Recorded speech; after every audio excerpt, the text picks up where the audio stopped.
ولكن محمد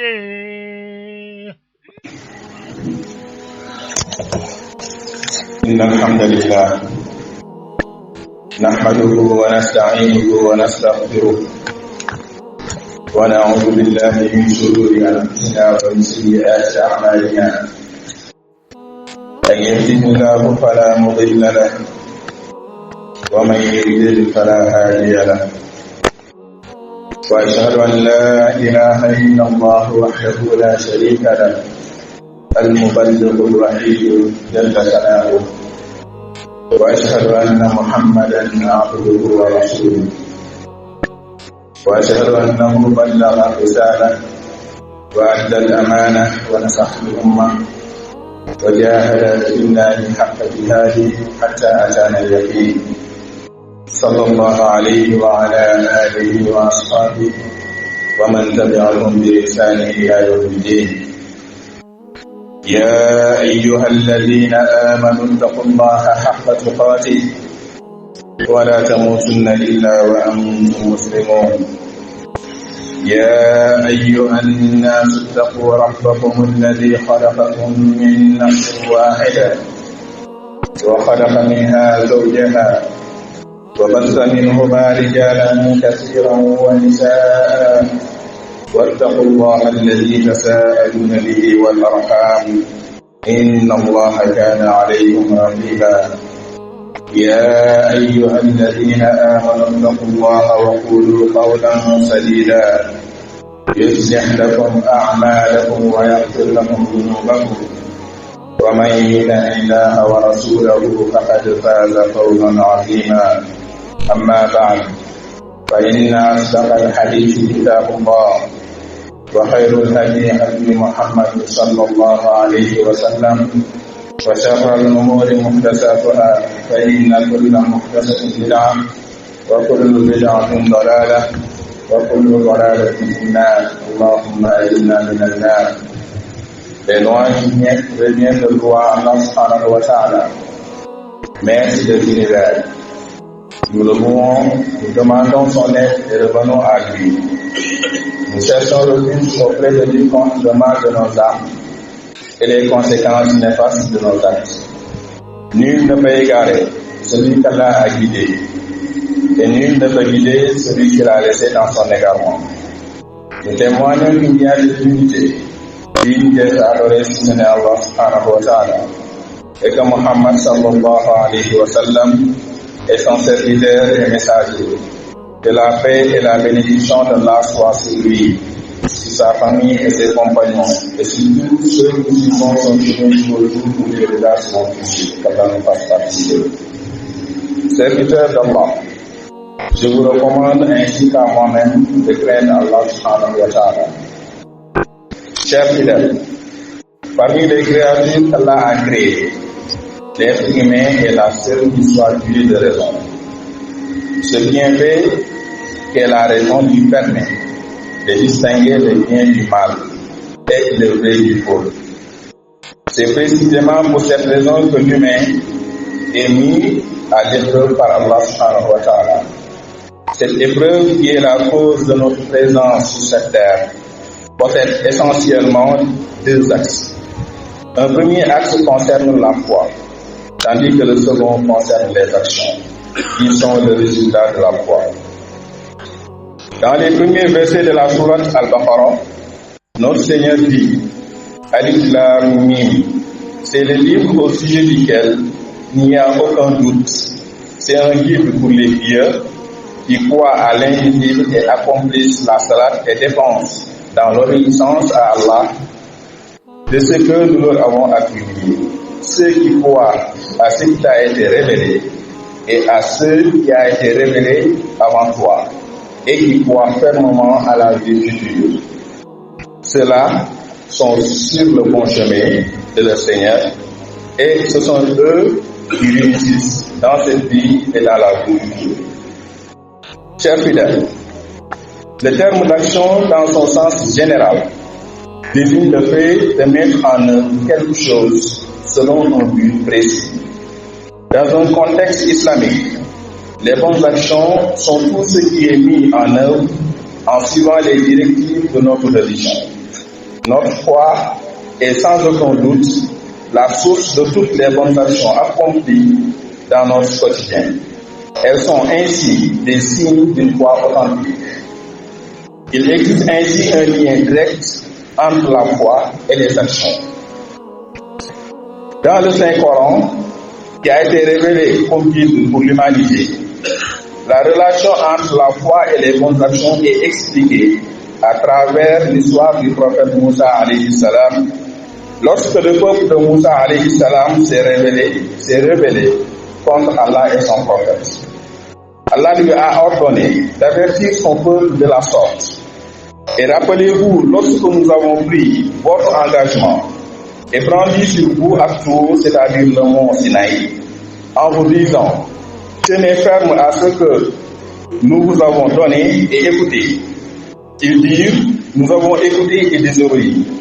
Dans leur inquiétude, leur cœur était passionnément épris de vous. Dis-leur, quelle mauvaise prescription ordonnée par votre foi, si tant est que vous soyez croyants.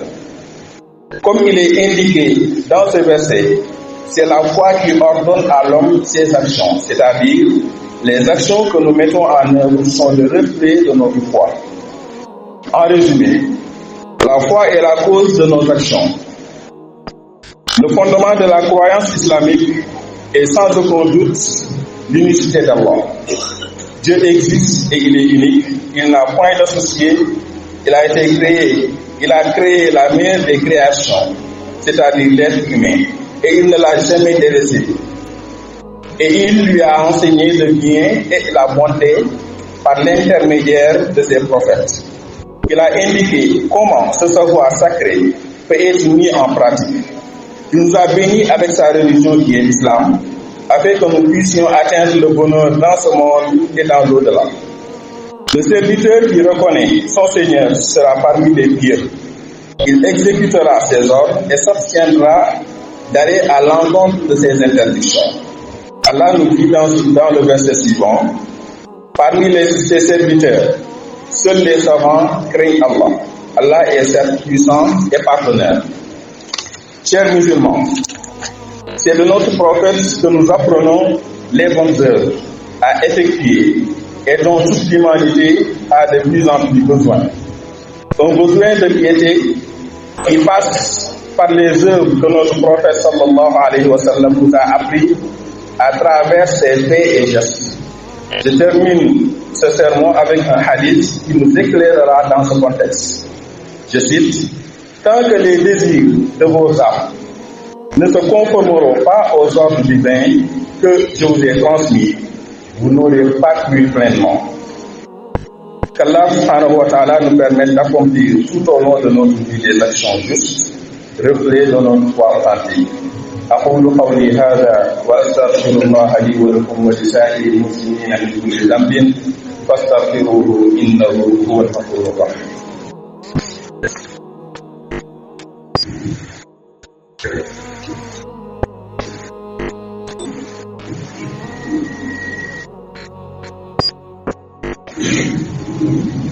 فاستغفروه إنه هو الغفور الرحيم.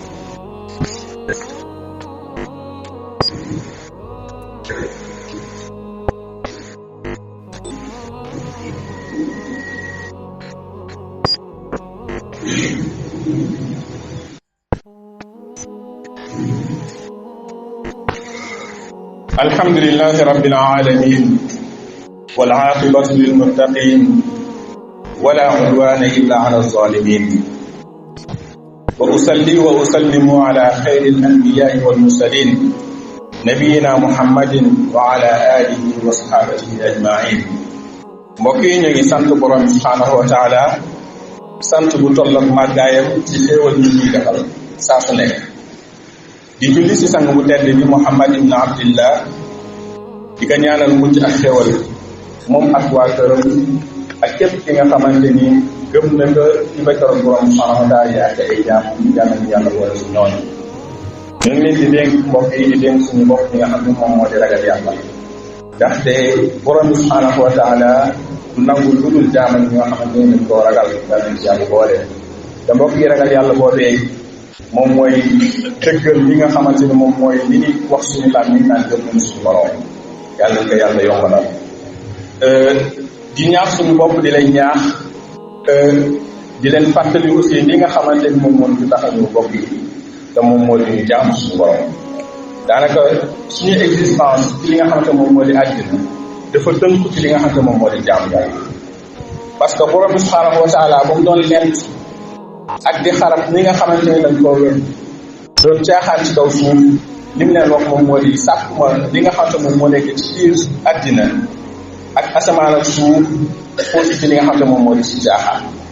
kon képp koo xamante ni borom bi subhaanahu wa taala indi na la yow li war a njëkk dox sa xel moom moo di nga xam ni yow li kenn indiwu la pour caaxaan looloo tax borom bi subhaanahu wa taala ñu yónni yonent boo xamante ni moom moo ñu jàngale ginnaaw moom ñu jàngalee ñu mën a xam naka la ñuy jaamoo suñu borom te loolu boobu dafa bokk ci li nga xam ne moom moo di yërmandeem bu mag ndax mënoon nañu sàkk dugal ñu ci àddina ni jaamu leen ma te du yónni benn yonent soo yónni koo xamante ni moom moo ñu teg ci yoon ak di ñu delloo ci borom subhaanahu wa taala kon loolu rek mbokk yi doy na sant yàlla waaye tamit war na aussi jaam yi bu góorgóorlu te xam ni moom de saa su nekk war nay bàyyi xel ni li ko fi tax a ñëw waru ci jógee wala heure bu ci jógee rek na delluwaat xam ni dafa juum te heure bu ñëwee rek ci yoon bi borom subhaanahu wa taala da koy gàttal dafay kontaan ci jaamam bi nga xamante ni dafa juum ñëw di ko jéggul dafay kontaan ci jaam bi nga xamante ni dafa nekkoon ci safaan dem ba xam ni moom de nekkul ci yoon bi gaawantuwaat ñëwaat teguwaat ci yoon bi loolu moo war nekk réaction bi nit bu nekk saa su nekk parce que ñun ñëpp ay bàkkaatkat la yenn saa sallam ne ki gën ci bàkkaatkat mooy ki nga xam ni heure bu defee njuumte rek mu delluwaat ñu jéggul boromam yàlla nañu yàlla may réaction boobu ñu xam ni mbokk yi en tant que ay jullit dañu nekk ci kaw suuf war a defar dañoo ñëw ci kaw suuf war a defar suuf parce que bu ñu fàttali ko keroog borom bi subhaanahu wa taala bu mu waxee malaaka yi damay wàccee ci kaw suuf koo xamante ne mooy nekk sama xalifa malaaka yi dañ ñu suñu borom est ce que da ngay wàccee ci kaw suuf koo xamante ni dafay yàq kaw suuf di fi tuur deret borom bi daf ni leen inni a'lamu ma la ta'lamun man xam naa ba nga xam donte d'une part nit nekkee na fi yàq ci kaw suuf di tuur deret ak di def li nga xamante moom moo di mbonte waaye am na leneen loo xamante ni borom subhaanahu wa taala mi ngi ko doon séntu lu ëpp doole loolu te loolu lay xaar foofu lay xaar jullit bu nekk mooy mu defar certes dina am ñoo xamante ni dañuy yàq waaye yow en tant que jullit koo xamante ni gëm nga sa borom koo xamante ni li la yitteel mooy jaamu sa borom ak foo mën ci nekk yow xamal ni sa principal objectif mooy nga defar borom bi dafa wax ci alquran huwa ansha'akum min al ardi wasta'marakum fiha kon su fekkee da ngay yàq rek yow xamal ni yow rek nga moom mooy sa objectif kon loolu nañ ci bàyyi xel bu baax a baax ba tax na borom bi subhaanahu wa taala dafay gënale ci ñi nga xamante ni ñoom dañuy defar ñu nekkee ci kaw suuf di defar par rapport ak ñi nga xamante ni dañuy yàq ñi nga xamante ni dañuy defar ñoom ñoo gënal borom bi subhaanahu wa taala fukki junne yow que ñi nga xamante ni ñoom yàq moom mooy seen liggéey ñi nga xamante ni nag ñoom dañu toog di seetaan ñoom dafay jëlle ñoom dafa mandu seen biir ba keroog ñu koy fekk kon ñun li ñu war a gën a opté mbokk jullit ñi mooy defar di defar suñu gisee loo xamante ni lu ñaaw la ñu corriger ko suñu gisee loo xamante ni dafay jur safaan ñu corriger ko wala ñu changer ko indi fa loo xamante ni moom mooy lu baax loolu daf mbokk yi dafay wane ni ñun de ñu gëm yàlla la ndaxte gëm yàlla nekkul loo xamante ni dañ koy sol yéen saa su wax na ko ay yoon ci ay xadis yu fasanti ko ci gën a siiw mu ni laysa al imaanu bi tamanni wala bi taxalli lakin ma waqara fi l qalbi wa saddaqahu al a'mal gëm yàlla ñi jullit ga man damaa gëm sama borom yemul ci loo xamante ni dañ koy sol wala loo xamante ni dañ koy takk wala loo xamante ni dañ koy askanaloo sa bopp pour que la gis yaakaar ne yow da nga gëm yàlla déedéet gëm yàlla dañuy fa nekk loo xamante ni dañ koy fas ci xol te li koy dëggal mooy jëf yi nga xamante ni dañ koy jëf muy am jeexital gëm yàlla kon gëm yàlla dëggantaan mbokk yi ci ay jëf lay feeñ ci ay jëf lay feeñ mais nekkul ci li nga xam ne moom moo di ci ay kàddu nekkul ci li nga xam ne moom moo di apparence borom bi subhanahu wa taala apparence bi yitteelu ko li koy yitteel moom moo di xol kon en tant que ay jullit nañu xoolaat suñu bopp ku nekk moo gën a xam boppam balil insaanu ala nafsihi basira est-ce que man li nga xamante ni moom laay woote woon man jullit laa est-ce que man maa ngi ci tànk yooyu noonu est-ce que nekkuma di ko wax rek waaye mu yam ci li nga xam ne moom moo di wax est-ce que aussi mi ngi am li nga xam ne moom moo di jeexintal ci samay jëf loolu ay interrogation la yoo xamante ni jullit bu nekk war na ko posé boppam keroog bi arabi yu ñu ñëwee si yonent bi sallallahu alayhi wa sallam daan gëm nañu yàlla borom bi daf ñu leen message sam daf ñu leen qul lam tu'minu walakin qulu aslamna gëmagu leen de nee leen rek jébalu nañu ci borom bi walamma yadxulul iman fi qulubikum kañ ngeen di gëm yàlla tant que gëm yàlla boobu noonu ngeen di wax àggul seen xol muy feeñ yi nga xam ne moom moo di seen i jëf de tous les jours kon nañu xam ne mbir mi nekkul ci kàddu yi nekkul ci wax bi nekkul ci solgal bi nekkul ci ñuy feeñ mais dafa nekk loo xamante ni ci xol te li koy dëggal moom moo di moom moo di suñuy jëf ci kaw loolu mbokk yi jullit bu nekk représentant la jullit bu nekk responsable la ci boppam waaye tamit responsable la ci nga xamante ni moom moo ko wër ba tax na borom bi subhanahu wa taala kañ lay kontaan ci jaamam mu nekk koo xamante ni dafa sentir responsabilité boobu noonu borom bi ñun ñëpp daf ñu sàkk bi ñuy ñëw ci àddina ñu nekk ñoo xamante ni dañoo set wecc amul lenn loo xamante ne gàtt la bu ñu indaale loolu la yenn saa seen di wax mu ne kullu mawludin yuladu ala al-fitra fa abawaahu yuhawwidaani aw yunassiraani aw yumajjisaani nee na bépp koo xam képp ku judd dafa judd ci nga xam ne moom moo di ci fitra maintenant ñi nga xamante ni ñoom ñoo ko wër mais moom aussi da ci am responsabilité ñoo koy soppi def da koo xamante ni dafay jaamu xërëm wala koo xamante ni dafa weddi yàlla wala koo xamante ni dafay jaamu safara loolu moom moo di ni ñu mën a tekkee xadis bi waaye mën nañ ko gën a yaatal ci nit ki yàq bi nga xamante ni da koy yàq boppam ginnaaw bi ko borom subhanahu wa taala defee mu nekk koo xamante ni bu baax la maanaam si say comportement yi nga xamante ni moom nga war a am si say jëflante yi nga xamante ni moom nga war a jëflante ak nit ñi waaye tamit si sa diggante ak sa borom relation bi nga xamante ni moom moo ko war a nekk toujours kon heure boo sentiree ñett yooyu noonu ma wax am na benn boo xamante ni am na si gàtt rek yow xam delluwaatal loo xool yow si ngëm yàlla est-ce que amul problème parce que ngëm yàlla dafa nekk loo xamante ni dafa yaatu mu am juróom benn pilier comme ni nga xamee ni ñëpp ci hadis bi ñoom saa la moo di gëm yàlla moom moo di nga gëm yàlla nga gëm yonent yi gëm téere yi gëm malaaka yi gëm bis bu mujj ba nga gëm dogal bu baax bi ak bu bon loolu mooy pilier yi waaye bu ñu fàtte ni mbokk yi loolu c'est la base bokk na ci yi nga xamante ni moo ëpp solo mooy tax sax mu am jëmm moom moo di branche yi te yenn saa sallam dellu na wax ci beneen xadis muy gëm yàlla am na lu toll wala lu ëpp 60 branches wala 70 branches bi ci gën a kawe moom moo di nga seede ni amul kenn ku nu war jaama ku dul yàlla waaye bi ci gën a suuf sa mbokk yi moom moo di nga fekk loo xamante ni dafay lore si yoon nga jëlee ko gis ngeen nga fekk loo xamante ni dafay lore si yoon nga jëlee ko fa mbokk yi loolu dafa bokk ci ngëm yàlla am na yu bare yoo xamante ni nekk na ci diggante bi am na yu bare aussi yoo xamante ni ñoo na ci ay xadis lii dafa bokk ci ngëm yàlla lii bokk ci ngëm yàlla lii bokk ci ngëm yàlla bare na ay xadis yoo xamante ni ñooy saa si nam jàngale na ko teew mu jëm ci li nga xam ne moom moo di gëm yàlla kon mbokk yi nañu xam gëm yàlla li nga xamante ni moom la ñu woote woo moom la jullit war a woote woo comportement la système de vie la loo xamante ni nit ki moom dafa résumé dafa tënku dund jullit bi mais nekkul loo xamante ni ci ay kàddu la yam wala ci ay askan la yam jullit bi moom li mu war a njëkk laaj boppam moom moo di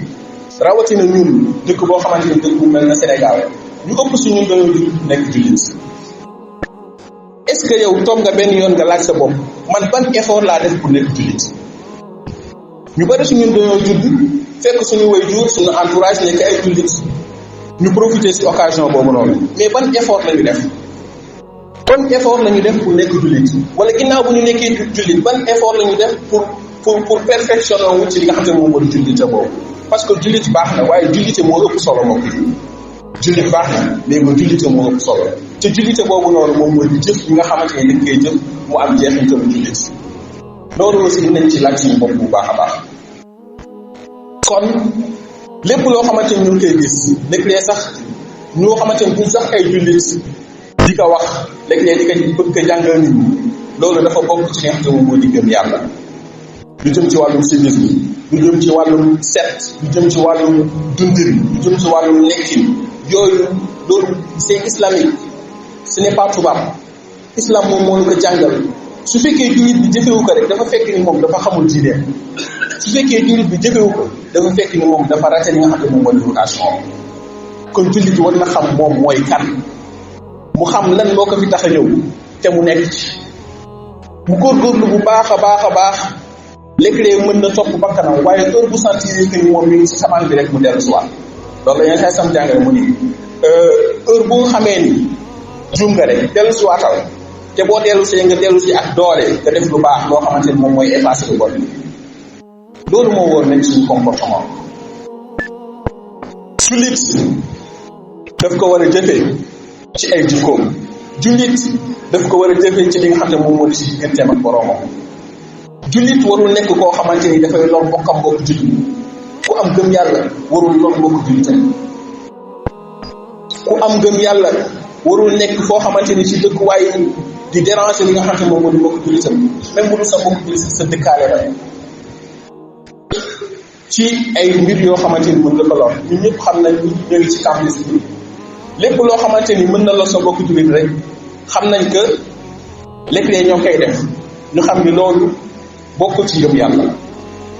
ñaata xadis mooy ñëw naan laa yuminu ahadukum wallahi laa yumin bare na kenn mënu ko lim mais bu ñu jàpp ni yooyu noonu yu banal la tekkiwul dara alors que gis nga mbir yooyu noonu léeg-léeg ñuy xeeb ñu saa sa nee na mën na nekk li nga xamante ni moom moo di dugal safara ko moom moo di dugal aljana kon xeeb mbir surtout loo xamante ne du bon la baaxul parce que fi mu lay yóbbu mooy fi nga xamante ne moom mooy foo xamante ni doo ko bëgg yàlla ci yàlla mu soy kon nañu xoolaat suñu jikko xoolaat suñu comportement xam ñun li nga xamante ni moom la ñu war a def ñu nekk li nga xamante ni war ñu ko def aussi ñu bàyyee ko su ma nekkee ci néeg bi ma xam ni am na ay àq yoo xamante ni moo dox sama diggante ak sama bokk jullit ma fexe ba àq yooyu noonu bu ma jalgati bu ma ko jalgati waaye aussi nga nekk koo xamante ni ku yaatu nga nit ñi aussi mën a am accès loolu ku nekk ci chambre bi jàpp ni yow say mbir kenn waru ko laal say mbir kenn waru ko laal waroo partagé ak kenn jullit ñi dañ daan partagé lépp lañ daan partagé rawatina yow bi nga xamante ni yow sa mbokk jullit bi nga dëkkal yaa ka tane ci côté yëpp kooku dafay war sax yow nga dimbali ko loolu moom mooy jullit donc gëm yàlla ay jëf la mais nekkul loo xamante ni dañ koy wax rek kon loolu ñu ci góorgóorlu bu baax a baax am ngëm yàlla mbokk yi moom moo lay tax moom moo lay permettre nga dem resto nga waroon jël benn mburu nga jël ñaar ñàkk ngëm yàlla moom mooy waral loolu yow leer na la yow tu as droit à un seul pain nga jël ñaar parce que benn pain la subventionné gëm yàlla moom moo lay tere nga waroon rang comme ça ay moroom ngay jalgati ngay brûler ak yeneen yoo xamante ne mbokk yi yéen a ko gën a xam ñu koy def te dafa safaanoo ak li nga xam ne moom moo di gëm yàlla mbokk yi loolu moom moo di jullit kon dañ ko cultiver suñu bopp bu ñuy topp li nga xam ne moom moo di suñu bakkan wallahi suñu toppee li nga xam ne moom moo di suñu bakkan dañuy alku parce que bakkan lu neex rek la bëgg gis ngeen fi mu nekk moom bëggul lu ko sonal lu neex rek la bëgg looloo taxoon waykat ba ni wan nafsu kattati in tuhmilhu shabba ala hubbi radaa'i wa in tuftimuhu yanfatim bakkan comme xaleel soo ko booyalee ci bëgg naam dafay bëgg soo ko tàmmalee lu neex da ngay tàmm jàkka tàmmal mais nee na soo ko feralee rek dafay fer maanaam soo ko xañee li nga xamante moom moo di jàmm boobu noonu loolu ko bëgg parce que ci loolu lañ ko entré ci loolu lañ ko tàggat kon nañu xam ñun am nañu responsabilité bu mag a mag te responsabilité boobu noonu buñ jàpp ni bu tuuti la kullukum raa'in ñun ñëpp ay sàmm ñun ñëpp ay responsable lañu waaw bu ñu jàpp ni fi nekk nii benn milieu la boo xamante ni dañ fi ñëw léeg-léeg pour noflaay d'ailleurs sàkku xam-xam sax àndul ak noflaay imam Muslim moo ko waxoon muy laa yastataa'u al-ilmu fi raahatil jasad. On ne peut pas avoir le savoir avec le confort de l'âme. Kon fii nekkul loo xamante ni dañ fi ñëw pour wut noflaay boobu noonu ñëwuñu fi aussi pour li nga xam te moom moo di caaxaan mbokk yi ñëwuñu fi pour caaxaan. ba tax na léeg-léeg ñuy privilégié li nga xamante ni moom moo di caaxaan ci kaw loo xamante ni moo war a nekk li te moo di suñu priorité. te ñu bare seen àdduna yàqu na fii lañ ko tàmbalee mbokk yi fii lañ ko tàmbalee kon ñu santiraat li nga xam ne moom moo di responsabilité boobu noonu nañ ko santiraat bu baax a baax a baax te ñu xam ni li nga xamante ni moom moo di suñu warugar buñ ci nekkul rek borom bi daf ñu may te képp koo xamante ni yaa ngi ci li nga xam ne moom moo di safaan borom bi subhaanahu wa taala non seulement dina la mbee mbugal la remplacer la ak keneen koo xamante ni moo la gën te li borom subhaanahu wa taala bëgg da ngay def. kon nañu xam ne bu baax a baax ñun tey jullit lañu te ñun la yàlla gënale ci képp koo xamante ni mi ngi ci kaw suuf waaw kon ay dénkaane la yoo xamante ni jullit bu nekk na ci bàyyi xel jullit bu nekk aussi na ci laaj boppam digganteem ak boroomam fan laa ci toll fan laa ci toll su fekkee nag gis na ni moom ñu ngi ci mu góorgóorlu su fekkee nag gis na ni ñu ngi ci safaan bi mu corrigé waaw balaa muy trop tard te mu ñaan boroomam subhaanahu wa taala mbir yi nga xamante ni mënu ko changé ci moom mu ñaan ko yàlla daka ñaan yàlla parce que borom bi subhaanahu wa taala da koy soxla day soxla jàmm bi di ñëw ci moom di ko ñaan bu ko defee mu mën ko xetteel kon ñu ngi ñaan yàlla na yàlla defal ñu tawfiq duñu jeexal lu dul di ñaaxaat suñu mbokk étudiant rawatina ñi nga xamante ni ñoo leen jiite ñu gën a xamaat li nga xamante ni moom moo di seen responsabilité ñu gën a bàyyiwaat xel li nga xamante ni moom moo di seen responsabilité suñu waxee li tax ñu nekk fi moom mooy pour le bien-être de l'étudiant. Le bien-être de l'étudiant va au-delà de ce qui peut satisfaire le corps mais de ce qui peut satisfaire l'âme loolu dafa am solo mbokk yi bu ñu dundal li nga xamante ni moom moo di suñu yaram ci li ñuy tëdd li ñuy naan li ñuy lekk li ñuy foowee ba fàtte li nga xamante ni moom moo di suñu ruux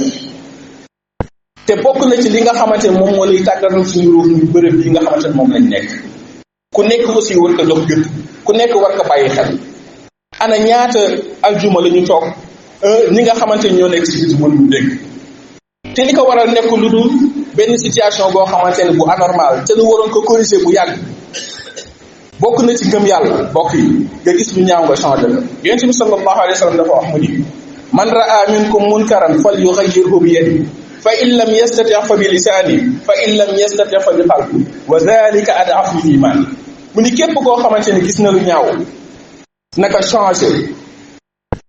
ci loxoom su fekkee mënu ko changé ci loxoom naka changé ci li nga xamante ne moom moo di ci làmminam na wax lu boobu noonu tey su fekkee mënu ko changé ci làmminam naka naqarlu ci li nga xam ne moo di xolam ku amul réaction boobu mbokk yi xamal ne yow di gën a suufi di gën a néew ci ngëm yàlla amoo ko kon ñun dañ fi ñëw pour defar suuf pour rafetal pour baaxal nga gis lu ñaaw nga changé ko nga gis loo xamante ni lu baaxul la nga changé ko dindi fa teg fa loo xamante ni lu baax la loolu moo war nekk suñu comportement kon nañu xam ni ñuy dugalee ci yeneen mbir yi suñu loxo seen loxo lu ko raw la ñu war dugalee li nga xam ne moo di suñu loxo ci bërëb yi nga xam ne moom moo di nekk te wallahi de lu ñu def fii nii borom bi subhaanahu wa taala dina leen ko fay ci fay boo xamante ni bu ñu àggee sax dañ naan ak a neexoon suñu activité yëpp mu nekk li nga xam ne moom moo di bërëb yi kon ñoo ngi ci ñaax bu baax a baax a baax dëgg la am na ñoo xamante ni ils sont plus intéressés que yeneen activités yi que loo xamante ni dafay dundoo bi mais ñu xam ni aussi ni mu amee ñooñu noonu la amee ñoo xamante ni leen gën a yitteel ginnaaw seen jàng moom moo di seen diggante ak seen borom te mën nu ko amee fu dul ci bërëb bi kon ñu ngi leen ci ñaax bu baax a baax pour ñu bàyyi seen xel jaajëfal ak di ñaanal yàlla ñi nga xamante ni participé nañu ci li nga xam ne moom moo di requête bi ñu envoyé pour ñu jënd li nga xam ne moo di haut-parleur yi macha allah mbokk yu bare participé nañ ci ba tey moo tax sax ñu nekk ci biti mënu dégg kon ñu ngi ñaanal yàlla yàlla na yàlla fay leen yiw te ñu xam ni loolu dafa war nekk loo xamante ni dafay continuer parce que jàkka ji dafa nekk loo xamante ni tout le temps dafay génne li nga xam ne moo di ay frais yoo xamante ni mën na jëm ci étudiants yi loo xamante ne aussi mën na jëm ci biti ci loo xamante ni sax duñ koy kon heure bu ñu amee possibilité pour def mbaax rek nañ ko def heure bu ñu amee pour def possibilité mbaax nañ ko def bokk na ci gëm yàlla bokk yi li nga xamante ni moom la la borom subhanahu wa taala wërsëgal nga ci suturlu nga koy génnee di ko jox nit ñi gis nga borom subhanahu wa taala dafa digal yonent bi pour képp koo xamante ni da nga jóg pour ñaan pour yalwaan pour nga bàyyi ko parce que yalwaan du mbiru jullit warul yalwaan mais borom bi dafa jox ñi mu xañ ñi li mu bëgg mooy ñi nga xamante ni jox na leen ñi génnee di jox ñi nga xamante ne am loolu suñ ko defee suñ ko defoon da ngay gis ni kenn du yalwaan kenn du ñaan kenn mais malheureusement ñi nga xamante ni ñoo war génneewul wala ñu ëpp ci ñi nga xamante ni ñoo war a génneewul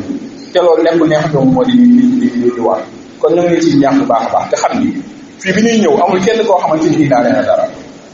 te booy dem amul dara lu lay topp lu dul li nga xamante ni moom nga jiitaloon sa compte bàmmeel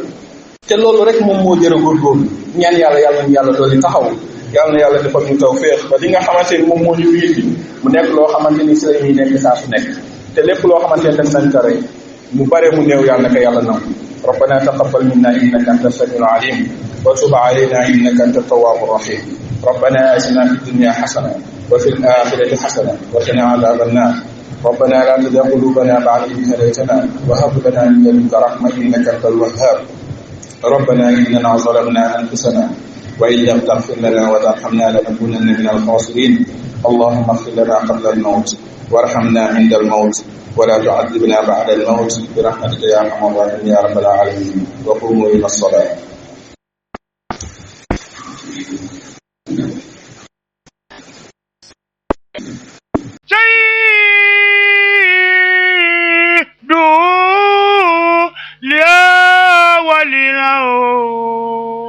ولا كرنا محمد